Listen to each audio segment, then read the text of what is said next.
லிஸ்ட்ராவிலே பிரசங்கம் பண்ணி கொண்டிருக்கிறார். பவுல் பிரசங்கம் பண்ணி கொண்டதை அவன் உற்று கவனிக்கிறான். ஆமா, அவன் கேட்டுக்கொண்டதை உற்று பார்த்து ரட்சிப்புக்கேற்ற விசுவாசம் உனக்கு இருந்தது என்று கண்டு அவன் என்ன செய்யறான் பாருங்க. அப்போஸ்தலர் 14ஆம் அதிகாரம் 10வது வசனத்தில் வாசிக்கிறோம். அப்போஸ்தலர் 14:10.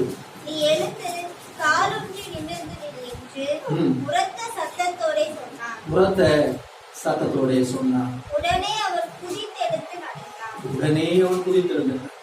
ஆமென், ஹல்லேலூயா. பவுல் சொல்கிறார், நீ எழுந்து கால் ஊன்றி நில்.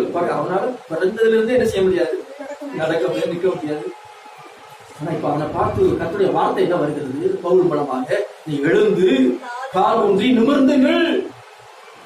எழுந்து கால் ஊன்றி நிமிர்ந்து நில் என்ற உரத்த சத்தத்தோட சொல்லுகிறான். எப்ப சுகமாச்சு கேட்டா உடனே. சொல்லுங்க, ஹல்லேலூயா. வார்த்தை வெளிப்பட்ட உடனே அவன் குதித்தெழுந்து நடக்கிறான். ஆமென். காலூடி நில்லுங்கிற வார்த்தை ஆண்டுடைய வார்த்தை. ஆமென். காலூடி நில்லுங்கிறது மனுஷனுடைய வார்த்தை கிடையாது. என்ன வார்த்தை? ஆண்டவர் அனுப்புகிற ஒரு வார்த்தை. எழுந்து கால் வார்த்தை வெளிப்படுகிறது. காலூடி நில். உடனே அவன் குதி. அந்த வார்த்தை இந்த ஜீவன் இருக்கிறதால உள்ள போன உடனே சம்பூனி அப்படி குதிக்கிறான். உடனே குதிக்கிறான். ஆமென். குதித்து எழுந்து அவன் என்ன செய்ய அடுத்து நடக்கிறான். ஹல்லேலூயா. அப்படிதான் வாழ்க்கை என்னால ஒண்ணுமே செய்ய முடியல அப்படின்னு ஒருவேளை நீங்க அப்படியே கலங்கி கொண்டிருக்கீங்களா? காலூண்டு நீளுங்கிற வார்த்தை நமக்கு நேராக வருகிறது. அந்த வார்த்தையை கேட்ட உடனே என்ன செய்யணும், அப்படியே உடனே என்ன செய்யணும், அப்படியே குதித்தெழுந்து ஜம்ப் பண்ணி எழுந்து என்ன செய்யணும், அப்படியே நடக்க ஆரம்பிங்க. கர்த்தர் வாழ்க்கையில அற்புதங்களை செய்து விட்டார். ஆமென், ஹல்லேலூயா. ஆமா, செய்து விட்டார். காலூண்டு நடக்க வேண்டியதான் நீங்க பாக்கி. ஹல்லேலூயா.